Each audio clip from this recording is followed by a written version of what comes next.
নমস্কার, কল্পতরু অনুষ্ঠানে সকল দর্শক বন্ধুদের অনেক অনেক স্বাগত। আবার আমরা লাইভ অনুষ্ঠানে চলে এসেছি, সরাসরি আপনারা কথা বলতে পাচ্ছেন, আমাদের জীবন সম্বন্ধে জানতে পাচ্ছেন, কি হলে ভালো হয়।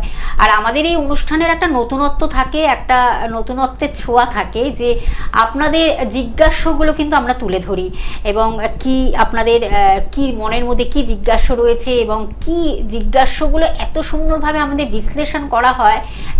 আমরা সকলেরটা হয়তো নিতে পারি না, কিছু কিছু মানুষকে আমরা সেইভাবেই সিলেক্ট করি এবং তাদের কথাগুলোকে আপনাদের কাছে পৌঁছে দিই। তাদের কথা মানে কিন্তু সবারই কথা। সেটা আসুন, আজকে কিন্তু আমাদের সেরকম একটা আলোচনা থাকবে।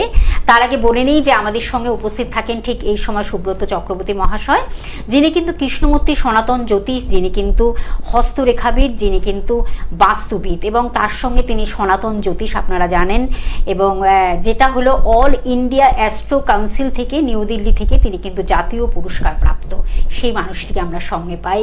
আর আমাদের তখনই কিন্তু জানার অভিপ্রায়গুলো জেগে ওঠে।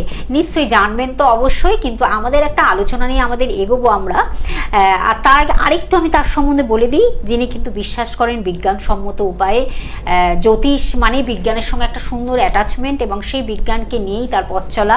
এবং জ্যোতিষ যিনি বিশ্বাস করেন one time remedy life time benefit, বা খুব সুন্দর একটি সেন্টেন্স আপনারা জানেন, সেটাই কিন্তু আপনাদের কাছে আমরা পৌঁছে দিই।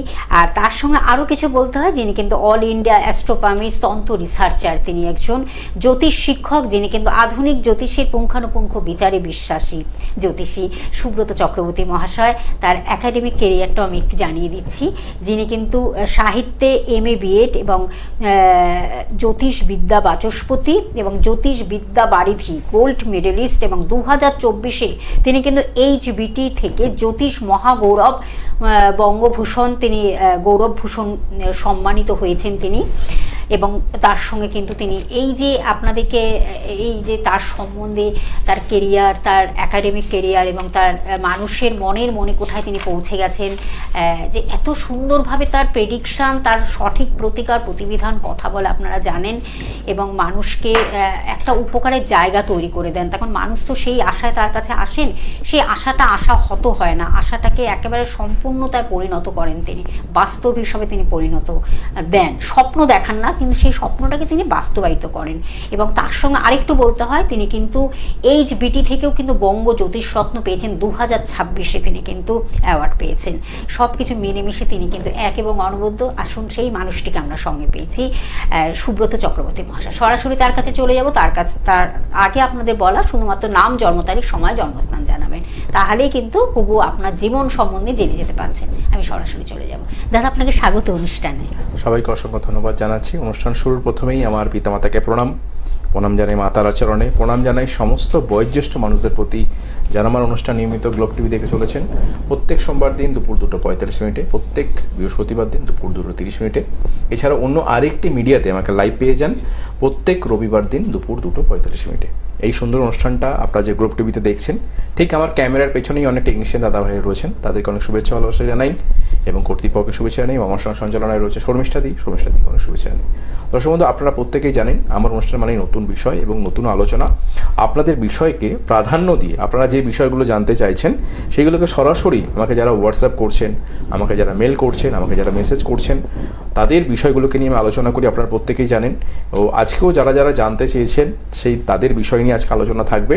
এবং আমি একটা কথা সবসময় বলবো, যে আপনারা জ্যোতিষকে যে ভালোবাসেন তার একটা প্রত্যক্ষ এবং পরোক্ষ দুদিক থেকেই বলবো। হয়তো অনেকে আসতে পাচ্ছেন না, এই যে বহু মানুষ আমাকে হোয়াটসঅ্যাপ করছেন, মেসেজ করছেন, আমি যদি হোয়াটসঅ্যাপটা এখন খুলি, বহু মানুষের কিন্তু নানা রকম বিষয় নিয়ে তারা হয়তো জানতে চাইছেন। তবে আমি তাদেরকে একটা কথা বলে দিই, একজন হয়তো পার্টিকুলার একটা বিষয় জানতে চাইছেন, আমি সেই বিষয়গুলোকে, আপনি ভাবছেন না যে আপনার বিষয়গুলোকে আমি আলোচনা করবো না, আমি এটা বলে দিই। অনেকে বলছেন, দাদা আমার যে বিষয়গুলোকে পাঠিয়েছি হোয়াটসঅ্যাপে আপনি কবে বলবেন, আমি হয়তো যেদিন বলবো আপনাদের প্রত্যেকে হোয়াটসঅ্যাপও করে দেবো যে আপনাদের বিষয় নিয়ে আজকে আলোচনা থাকছে। তবে দেখুন, একটা বিষয় যখন মোটামুটি একটা বিষয়কে হয়তো কিছু মানুষ একসাথে জানতে চাইছেন, 3জন 4জন যখন একসাথে হবে, আপনার বিষয়টাকে আমি গুরুত্ব দিয়ে তাদের প্রত্যেকের নামগুলোকে দিয়ে আমি কিন্তু আলোচনা করব। এটা ভাববেন না যে প্রত্যেকটা মানুষ যারা আমার কাছে হোয়াটসঅ্যাপ করেছেন বা মেল করেছেন, আপনারা এটা ভাববেন না যে আপনার বিষয়ে আলোচনা করবো না। প্রত্যেকেই পার্ট বাই পার্ট, হয়তো কিছুদিন দেরি হতে পারে আগে পিছে, তো অবশ্যই কিন্তু আলোচনা করব। হ্যাঁ, আজকে যে আলোচনাটা থাকবে দিদি ঘোষণা করছে, তারপরে আমি আলোচনায় আসছে। একদম, আজকে কিন্তু একটি খুব গুরুত্বপূর্ণ আলোচনা যেটা কিন্তু বলছে, তার আগে কি আমি নামগুলো একটু বলে দিই, খুব সাসপেন্সে রয়েছেন। নামগুলো আমি জানিয়ে দিচ্ছি, যারা কিন্তু জিজ্ঞাসা রেখেছেন অবশ্যই। দেবমাল্য ঘোষ বাগনান থেকে তিনি কিন্তু জিজ্ঞাসা রেখেছেন। সম্রাট জানা ডোমজুর থেকে রেখেছেন, হাওড়া ডোমজুর। এবং আরেকজন বন্ধু হীরক ঘোষ রানাঘাট থেকে তিনি রেখেছেন জিজ্ঞাসা। এবং আরেকজন ভাস্কর মণ্ডল, তিনি কিন্তু কুলটি পূর্ব বর্ধমান থেকেও তিনি জিজ্ঞাসা রেখেছেন। এবার সবার এই জিজ্ঞাসাগুলো আপনাদের কাছে আমরা তুলে ধরছি।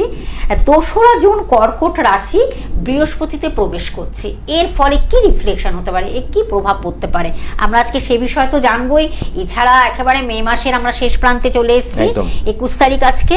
তার মে মাস রাশিগত বিচারে কেমন আমরা জানবো, হ্যাঁ ভালো হতে পারে, শুভ জিনিসটাকে আমরা তুলে ধরবো। এছাড়া জুন মাসের একটু ফার্স্ট উইক বা সেইটাও আমরা একটু জানবো, জুন মাসের প্রথম দিকে। আজকে কি বলবে? একদম, প্রথমে আলোচনার আগে যেটা বলবো যে গ্লোব টিভিতে তো আমার অনুষ্ঠানগুলো যায়, আপনারা ফলো রাখবেন। ঠিক সেরকমই আমার যে পেজগুলো রয়েছে, ফেসবুক পেজ সুব্রত চক্রবর্তী, ওখানেও গিয়ে আপনারা কিন্তু চ্যানেলটাকে ফলো করে রাখতে পারেন। ওখান থেকেও বিভিন্ন ধরনের আপডেটস আপনারা কিন্তু পেয়ে যাবেন। হ্যাঁ, আজকে যেটা আলোচনা করব, যারা যারা জানতে চেয়েছিলেন, দেখুন এটা নিয়ে সোশ্যাল মিডিয়াতে বলুন বা অনেক টিভিতে কিন্তু বহু লোক আলোচনা করছে। তো বহু মানুষের একটা উদ্বেগ রয়েছে যে 2রা জুন বৃহস্পতি তুঙ্গি হচ্ছে কর্কট রাশিতে, এটা কি ধরনের ফল দিতে পারে। প্রথমেই বলি যে বৃহস্পতি, প্রথমে কিছু জিনিস আমি একটু বলে নিই সূত্রগুলো, তারপর আমি আলোচনা করব। তো প্রথমে জানতে হবে যে বৃহস্পতি একটা রাশিতে কিন্তু 1 বছর থাকেন, ঠিক আছে। তো 1 বছর করে উনি হচ্ছে প্রত্যেকটা রাশি প্রদক্ষিণ করতে ওনার 12 বছর সময় লাগে।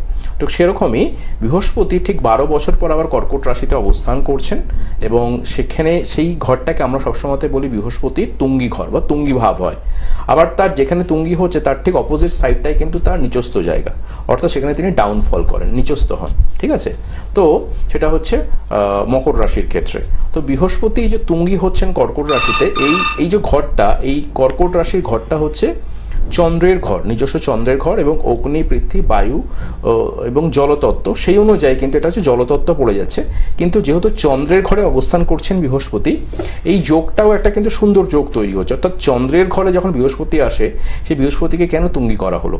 এবং অন্যদিক থেকে বৃহস্পতিকে যদি আমরা দেখি যে অগ্নিতত্ত্ব হিসাবে আমরা পরিচিত দিই, কিন্তু তার সত্ত্বেও বৃহস্পতিকে দেবগুরু হিসাবে ধরা হয়ে থাকে।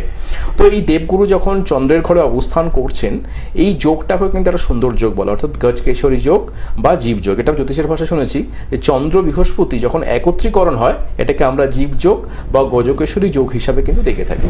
এবং এই বৃহস্পতি যখন 2রা জুনের পর কর্কট রাশিতে অবস্থান করছেন, তিনি কিন্তু যে নক্ষত্রটা প্রাপ্ত হবেন সেটা হচ্ছে নিজ নক্ষত্র, পুনর্বসু নক্ষত্র পাচ্ছেন, এবং সেখানে তিনি মার্গী অবস্থাতে থাকছেন। আমরা প্রথমে জানতে হবে যে বৃহস্পতির অ্যাসপেক্টটা কি, অর্থাৎ দৃষ্টিটা কি। বৃহস্পতি সবসময় কিন্তু দৃষ্টি দিয়ে থাকে।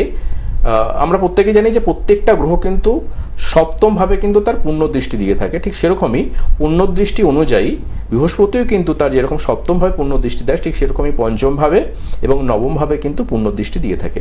তাহলে বৃহস্পতি যখন কর্কট রাশিতে অবস্থান করবে, তার পঞ্চম দৃষ্টিটা হচ্ছে বৃশ্চিক রাশির ওপর, তারপরে চলে আসছে সপ্তম দৃষ্টি তো মকর রাশির ওপর, এবং নবম দৃষ্টি পড়ছে তার নিজস্ব ঘর মীন রাশির ওপর। তো সেই অনুযায়ী যেহেতু বৃহস্পতি ডাউন হচ্ছেন মকর রাশিতে, তাহলে সেই বৃহস্পতির প্রভাব কিছুটা হলেও কম হবে। কিন্তু তার সত্ত্বেও এটুকু বলতে পারি যে 2রা জুনের পর থেকে যে রাশিগুলো সব থেকে বেশি লাভবান হতে পারেন, সেটা হচ্ছে কর্কট রাশির জাতক জাতিকারা তো রয়েছে। কর্কট রাশির জাতকেরা সব থেকে বেশি লাভবান হতে পারেন। তার পাশাপাশি যারা বৃশ্চিক রাশির জাতক জাতিকা, যারা মীন রাশির জাতক জাতিকা, তারা কিন্তু এক্সট্রা আরও কিন্তু অনেক দিক থেকে বেনিফিট পেতে পারেন। তবে সুব্রত চক্রবর্তীতে একটু অন্য ধরনের অ্যাস্ট্রোলজি করেন, তো যেহেতু বৃশ্চিক রাশির জাতক জাতিকারা অবস্থানগত দিক থেকে যেটা দেখা যাচ্ছে, আমাদের একটা জিনিস সবসময় মাথায় রাখতে হবে যে আমরা এক্সপেক্ট অনুযায়ী, অর্থাৎ তার দৃষ্টি অনুযায়ী যেরকম দেখছি, অর্থাৎ তার বৃশ্চিক বা মীন রাশি বা কর্কট রাশির জাতক জাতিকারা এই 2রা জুনের পর থেকে যেরকম ভালো সুযোগ সুবিধা পাচ্ছে, ঠিক সেরকমই মাথায় রাখতে হবে আমাদের ন্যাটাল চার্টটা আমরা শুধু বিচার করছি, কিন্তু তার সত্ত্বেও দেখতে হবে কিছু রাশির ক্ষেত্রেও কিন্তু এক্সট্রা বেনিফিট হতে পারে। যেমন ধরুন ধনু রাশির ক্ষেত্রে বৃহস্পতি নিজস্ব ঘর, ধনু রাশির জাতক জাতিকারাও কিন্তু যথেষ্ট ভালো ফল পেতে পারেন। এবং সেক্ষেত্রে আরেকটা বিষয় বলা যায়, সেটা হচ্ছে মিথুন রাশি এবং কন্যা রাশির জাতক জাতিকারা এরাও কিন্তু একটা ভালো বেনিফিট পাবে প্রচণ্ড পরিমাণে। তবে এই যে বৃহস্পতির এই যে স্থান পরিবর্তন বা তুঙ্গি ভাব হচ্ছেন কর্কট রাশিতে, এতে সব থেকে বেশি আখেরে লাভ হতে পারে কর্কট রাশি, বৃশ্চিক রাশি তো মীন রাশি, 3টে রাশি প্রচণ্ড ভালো সময় যেতে চলেছে। তার সঙ্গেও কিন্তু ওভারঅল ভাবে অনেকটা ভালো বেনিফিট পেতে পারেন মিথুন রাশি, কন্যা রাশি এবং ধনু রাশির জাতক জাতিকারা। তো তারা অবশ্যই যে কোনো শুভ কাজ এই সময় তারা করতে পারেন। যদি কোনো কিছু কাজ আটকে দেখে থাকে সেই কাজগুলোকে তারা এগিয়ে নিতে পারে। তবে একটা বিষয় সবসময় বলে দেবো, এই কর্কট রাশি, বৃশ্চিক রাশি এবং মীন রাশির জাতক জাতিকা যারা রয়েছেন তাদের অবশ্যই সম্পূর্ণ চক্রমটা D38-এ একবার জাস্ট আপনি ভালো করে একটু খেয়াল করবেন আপনার বৃহস্পতি কোথায় অবস্থান করছে। আপনি ন্যাটাল চার্টে দেখলেন বৃহস্পতির কোথায় অবস্থান রয়েছে সেটা আপনি পেলেন, কিন্তু সম্পূর্ণ চক্রমটা আলাদা। কারণ দেখবেন আমাদের লগ্ন কুণ্ডলী থেকে আমাদের 50টা যে চার্ট রয়েছে, আলাদা যে চার্টগুলো রয়েছে সেই চার্ট অনুযায়ী প্রত্যেকের কিন্তু লগ্নটা আলাদা হয়ে থাকে। অনেকে গুলিয়ে ফেলছেন যে D1 চার্টের সঙ্গে D38টা হয়তো একদমই আলাদা এবং তার সেটা সম্পূর্ণভাবে ভিন্ন। এবং এটুকু পশ্চিমবঙ্গের বুকে আমি বলে রাখি যে আমার যিনি গুরু ছিলেন, আমার যারা গুরু ছিলেন তারা হয়তো আজকে এখানে নেই, তারা হয়তো প্রত্যেকেই পরলোকে গমন করেছেন, কিন্তু সেই কজন মানুষ এবং পশ্চিমবঙ্গে আরও কিছু মানুষ যারা হয়তো ভারতবর্ষ কিছু মানুষ হয়তো জানেন D38 চার্টটা কোনো অ্যাস্ট্রোলজার কিন্তু আপনাকে করে দেবে না। এই যে সম্পূর্ণ চক্রম, এটা খুব ইম্পর্টেন্ট জায়গা। যারা যারা সম্পূর্ণ চক্রমটা করিয়েছেন তারা দেখবেন তাদের বেনিফিটটা কি, সেখান থেকে তাদের রাশিগত সঠিক বিচার, তাদের সঠিক প্রতিকার প্রতিবিধান এইগুলো কিন্তু এই D38 থেকে পাওয়া যায়। তাই D38 একটু আপনি যদি ভালো করে খেয়াল করেন যে আপনার বৃহস্পতি কোথায় রয়েছে।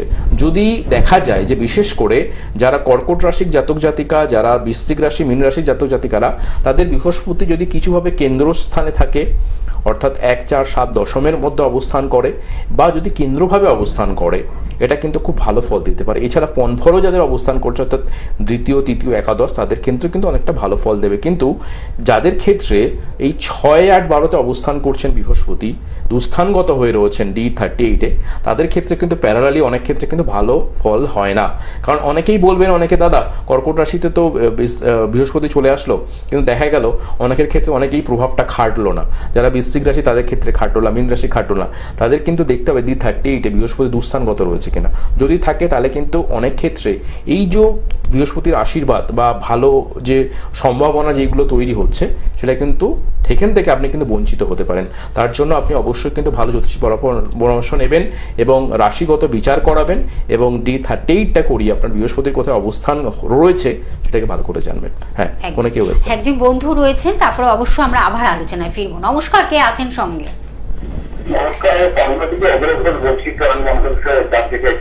বেশ, আপনাকে অনুষ্ঠানে স্বাগত জানাই। বলুন বলুন কার বিষয়ে জানবেন?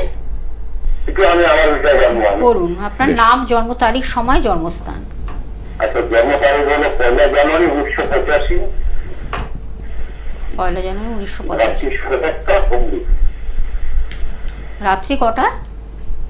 রাত্রি 7:30 হুগলিতে। 7:30 হুগলি। রাত্রি 7:30 হুগলিতে। কি জানবেন, কি বিষয় জানবেন? একটু বিয়েটা কবে লাগা হবে আর একটু ভালো সময় দেওয়া হবে না থাকবে। আচ্ছা দাদা, আপনার নামটা একটু শুনি, আপনার নামটা একটু বলুন। আপনার নাম বলুন, আপনার নামটা বলতে হবে। অজয় ঘোষ। অজয় ঘোষ। আচ্ছা, আপনি যে ডেট অফ বার্থ দিয়েছিলেন 1 জানুয়ারি 1985, 7:30 জন্ম, হুগলিতে জন্ম হয়েছিল। আপনার মঙ্গলবার জন্মবার ছিল, জানতেন? মঙ্গলবার ছিল। আপনার লগ্ন হচ্ছে কর্কট লগ্ন, রাশি হচ্ছে মেষ রাশি, এটা জানা ছিল দাদা? বেশ, আপনার নক্ষত্র হচ্ছে অশ্বিনী নক্ষত্র, তিথি হচ্ছে দশমী শুক্লপক্ষ তিথি এবং আপনার গণ হচ্ছে দেবগণ। আচ্ছা, দেখুন আপনি জানতে চাইছেন বিবাহটা আপনার কবে হবে, তাই তো? বেশ, দেখুন আপনার জন্মছক অনুযায়ী যেটা দেখা যাচ্ছে বৃহস্পতি স্বক্ষেত্রগত রয়েছে, মানে জন্মকালীন ক্ষেত্রে সে উত্তরাষাঢ় নক্ষত্র পেয়েছে, রবি নক্ষত্র, এবং 27 ডিগ্রিতে অবস্থান করছে ধনু রাশিতে। আপনার জন্মছক অনুযায়ী রাহু কেতু দুটোই তুঙ্গি হয়ে রয়েছে।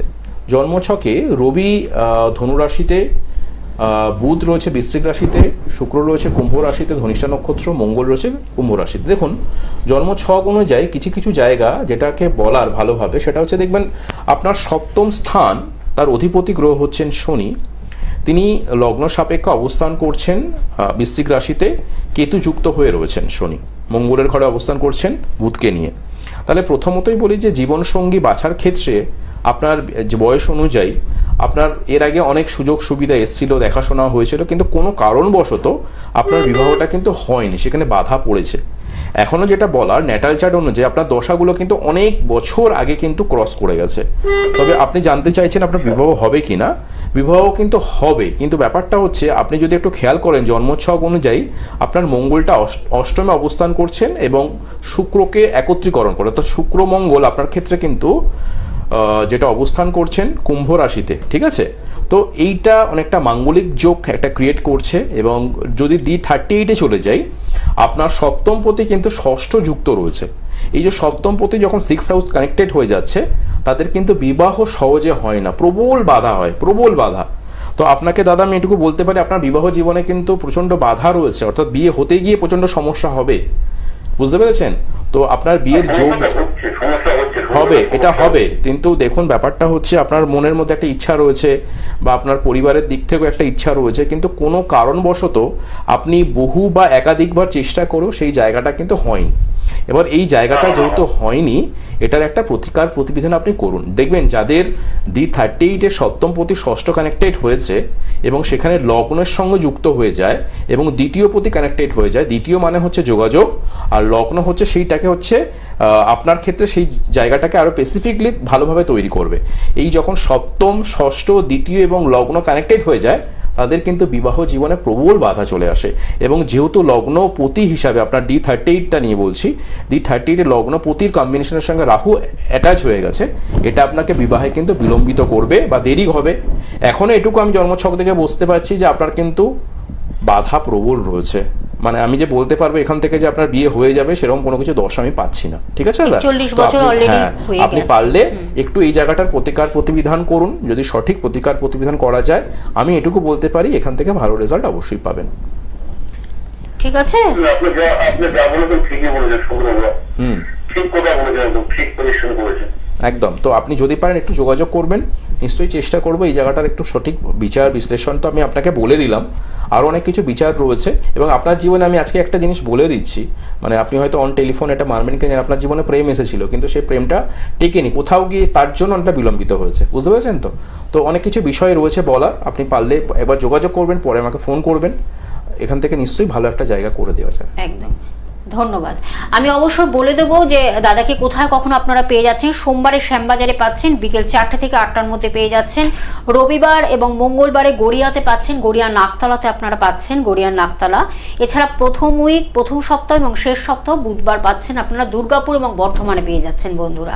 বৃহস্পতিবার নৈহাটিতে পাচ্ছেন 7:30 থেকে 9টার মধ্যে পেয়ে যাচ্ছেন। এছাড়া ব্যারাকপুরও কিন্তু বিকেল 5টা থেকে 7টার মধ্যে পেয়ে যাচ্ছেন বন্ধুরা। শুক্রবার পশ্চিম মেদিনীপুরে পাচ্ছেন 12টা থেকে 4টের মধ্যে পেয়ে যাচ্ছেন। শনিবার হাওড়া বালিতে পাচ্ছেন দুপুর 2টো থেকে 8টার মধ্যে পেয়ে যাচ্ছেন। এছাড়া শিলিগুড়িতে প্রত্যেক মাসের 8 তারিখ থেকে 14 তারিখ পর্যন্ত পাচ্ছেন। এবং কোথায় পাচ্ছেন, জায়গাটা লোকেশনটা আমি বলে দিচ্ছি, সেবক মোড় রত্নভান্ডার জুয়েলার্সে পাচ্ছেন। সেটা হলো শিলিগুড়িতে প্রত্যেক মাসের 8 থেকে 14 তারিখের মধ্যে।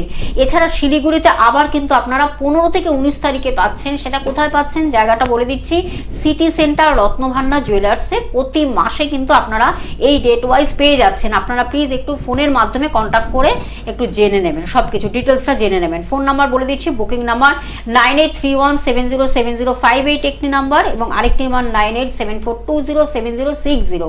হোয়াটসঅ্যাপও আপনারা করতে পারেন, SMS এ কিছু জানার যদি কিছু থাকে সব কিছু আপনারা জেনে যাবেন। তবে ফোনটাকে ব্যবহার করতে হবে, ফোন নাম্বারটাকে লিখে রাখতে হবে মেন। আর আপনারা জানেন সোমবার দিন দুপুর 2:40 যেমন আপনারা অনুষ্ঠানটি দেখছেন, তেমন কিন্তু প্রত্যেক বৃহস্পতিবার দুপুর 2:30 আপনাদের সঙ্গে আমরা থাকি এবং নানান আমাদের আলোচনা থাকে, খুব গভীর আলোচনা, গুরুত্বপূর্ণ আলোচনা, যে আলোচনাগুলো আমাদের জীবনকে ভীষণভাবে কিন্তু এগিয়ে নিয়ে যেতে সাহায্য করে। দাদা আমরা আবার আলোচনায় ফিরবো, তখন আমরা মে মাসের একদম শেষ প্রান্তে চলে এসেছি। শেষ প্রান্তে কোন কোন রাশির জন্য ভালো যেতে পারে। প্রথমত দেখো, রাশিগত বিচার হিসাবে আমি যেটা প্রথমেই বলবো, কালপুরুষের রাশিচক্র অনুযায়ী মেষ রাশি, কর্কট রাশি, তুলা রাশি এবং কুম্ভ রাশি এবং মীন রাশি, এদের জন্য কিন্তু অত্যন্ত একটা ভালো সুযোগ সুবিধা আসবে এই একদম মে মাসের শেষের দিকে। অর্থাৎ মেষ, কর্কট, তুলা, মকর এবং মীন, এদের জন্য অত্যন্ত একটা গুরুত্বপূর্ণ সময় এই এই এই শেষ কটা দিন। মানে শেষ কটা দিন যারা এই রাশিগুলোকে বললাম, তোমরা কিন্তু একটু ভালো করে চেষ্টা করো। মানে অনেকে আমাকে ফোন করে বলেছেন যে দাদা আমার মেষ রাশি কি হতে পারে, তো মেষ রাশির জন্য কিন্তু এই শেষ সপ্তাহটা একটু কাজে লাগাতে হবে। যদি সঠিকভাবে কাজে লাগানো যায়, আজকে যেহেতু 21 তারিখ, কালকে থেকে বা যদি মনে হয় এই সুযোগটা কিন্তু ভালোভাবে কাজে লাগাও। আর একজন পরবর্তী ক্ষেত্রে আমাকে ফোন করেছিল যে তার তুলা রাশি, তো আমি গাড়ি কিনতে পারি কিনা, বা আমার অনেক দিন ধরে চেষ্টা করছি কিন্তু হচ্ছে না। অনেকে বলছেন এখন যেহেতু জ্যৈষ্ঠ মাস যাচ্ছে, একটা মৌল মাস, তো সেক্ষেত্রে উনি বহু চেষ্টা করেও কিন্তু হয়নি, কিন্তু কোথাও একটা যোগাযোগ হবে।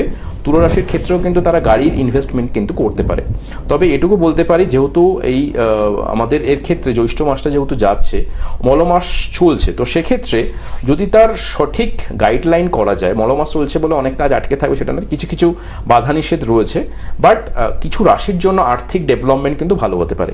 এছাড়া শেষের কিছু রাশিগুলো বলে দেবো, যেমন বৃশ্চিক রাশি, ধনু রাশি, শেষ সপ্তাহটা কিন্তু আত্মীয় পরিজনদের নিয়ে কিন্তু একটু স্বাস্থ্যহানি বা বিভিন্ন রকম মানে মানসিক উদ্বেগ, বাড়ির কেউ অসুস্থ হতে পারে, এই ধরনের জায়গা কিন্তু শেষ সপ্তাহটা হতে পারে। বাট বৃশ্চিক এবং ধনু রাশির ক্ষেত্রে তারা একটু সাবধানতা অবলম্বন করবেন। মিথুন রাশির যারা জাতক জাতিকারা রয়েছে, শেষ সপ্তাহ ক্ষেত্রে তাদের ক্ষেত্রে কিন্তু নানা রকমের শরীর স্বাস্থ্যের কোনো সমস্যার একটা ইন্ডিকেশন কিন্তু আমি পাচ্ছি, জন্মছক অনুযায়ী নয়, রাশিগত বিচার থেকে। তো ওরা একটু সাবধানতা অবলম্বন করবেন। এবং মোটামুটি যতটুকু দেখা যাচ্ছে যে কন্যা রাশির ক্ষেত্রে বা সিংহ রাশির ক্ষেত্রেও একটা ভালো সুযোগ সুবিধা আসবে কর্মকালীন ক্ষেত্রে, অর্থনৈতিক ডেভেলপমেন্ট ক্ষেত্রে, এটা একটা ভালো বেনিফিট। তো শেষ সপ্তাহটা ভালোভাবে কিন্তু এই রাশিগুলো একটু কাজে লাগাক। তবে এই জিনিসটা একটুখানি বলার যে সেটা হচ্ছে, এই যে 2 তারিখের পর থেকে, জুন মাসে 2 তারিখের পর যেহেতু বৃহস্পতির কম্বিনেশন সে কর্কট রাশিতে অবস্থান করছে, যে রাশিগুলোকে বললাম সেই রাশিগুলো তো ভালো একটা বেনিফিট পেতে চলেছে। তবে আমি এটুকু বলতে পারি যে যাদের বিশেষ করে অনেকে যেরকম বলছেন যে মৌল মাস কোনো শুভ কাজ আমি করতে পারছি না বা কি করা উচিত, তো আমি এটুকু বলতে পারি যাদের মনে হচ্ছে যে সব দিক থেকে বাধা বিপত্তি প্রচণ্ড পরিমাণে চলছে, আর্থিক জায়গা থেকে কোনো সমস্যা আসছে বা ফিনান্সিয়াল জায়গা থেকে প্রবলেম আসছে, তাদের ক্ষেত্রে কিন্তু অবশ্যই D38টা একবার ভালো করে দেখিয়ে নেবেন।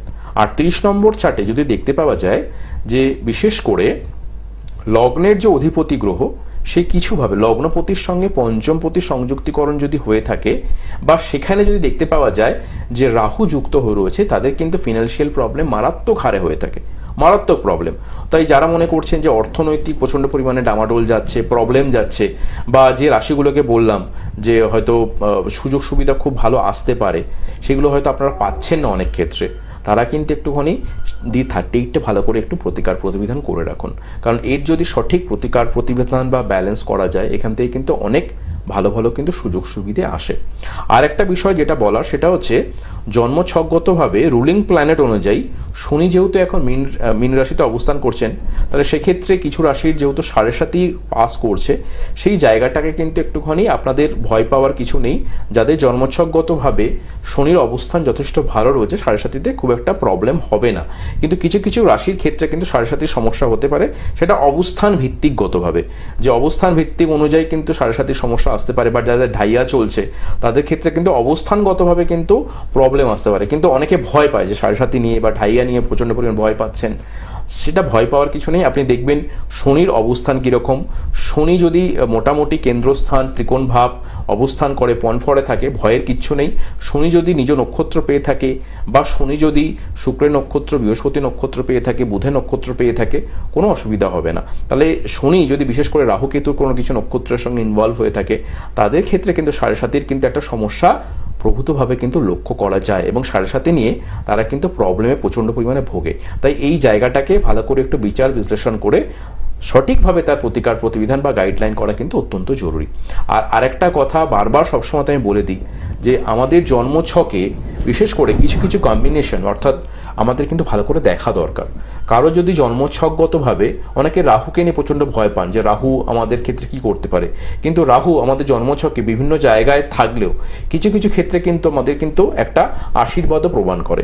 যেমন ধরুন রাহু অনেক ক্ষেত্রে যদি দেখতে পাওয়া যায় যে ব্যয়কারক গ্রহ হিসাবে রাহু হয়তো দ্বাদশ ভাবে রয়েছে, তাহলে সেক্ষেত্রে কিন্তু রাহু তাদের ক্ষেত্রে কিন্তু প্রচণ্ড আর্থিক ডেভেলপমেন্টকে বাড়াতে পারে, প্রচণ্ড পরিমাণে আর্থিক ডেভেলপমেন্ট বাড়ায়, তাদের পরিমাণে উন্নতি ঘটায়, এবং যে কোনো ক্ষেত্রে এই 12 হাউস হাউসে যাদের রাহু রয়েছে তাদের ক্ষেত্রে কিন্তু বিদেশ যাত্রাও কিন্তু ঘটায়, কারণ রাহু হচ্ছে বায়ুকারক গ্রহ। 12-এর কম্বিনেশন যতক্ষণ না তার হচ্ছে ততক্ষণ কিন্তু তার বিদেশ যাত্রা কিন্তু হয় না। তাই এই রাহুর ক্ষেত্রে কম্বিনেশন একটা ভালো জায়গা দিতে পারে। আবার রাহু ধরুন কারো ক্ষেত্রে হয়তো ষষ্ঠভাবে রয়েছেন, সেটাও কিন্তু একটা ভালো সুযোগ সুবিধা দিতে পারে। অনেকে বলেন যে রাহু যখন দ্বিতীয়ভাবে অবস্থান করেন তাদের ক্ষেত্রে অর্থনৈতিক নানা ধরনের সমস্যা আসে। এটা সম্পূর্ণভাবে ভুল কথা। যদি রাহু কোনো ভালো নক্ষত্র পেয়ে থাকে এবং সেই রাহু কানেক্টিভিটি বা দৃষ্টিগতভাবে তার সঙ্গে যদি পঞ্চম কানেকশন যদি ভালো হয়, তাহলে কিন্তু আর্থিক ডেভেলপমেন্টটা তার ক্ষেত্রে কিন্তু বৃদ্ধি ঘটায়।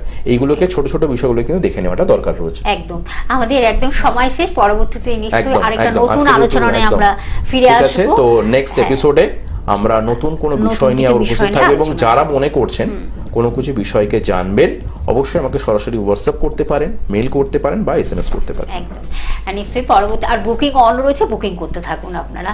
সকলে ভালো থাকবেন, সুস্থ থাকবেন। দাদা অসংখ্য ধন্যবাদ জানি দর্শক বন্ধুরা আমাদের সঙ্গে থাকার জন্য। নমস্কার। নমস্কার। সমস্যা হোক যতই জটিল,